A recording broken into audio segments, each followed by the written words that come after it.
In today's video, I'm going to show you how to get started with Python in Visual Studio Code.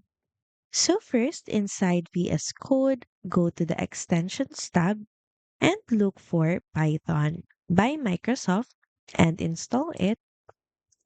And once installed, you can now close the Extensions tab. Then next, click on File at the top and click on New Text File. So here we must first save this file. So once again, click on File, then Save As. And for the file type, choose py or Python. Then you can name it anything you want to name it. So we can choose hello and save it. And now type in a simple code like this, print, then hello world, and of course save your file.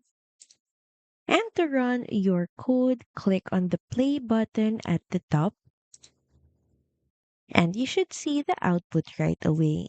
Thank you for watching this video. Also feel free to use our affiliate link in the description. Bye!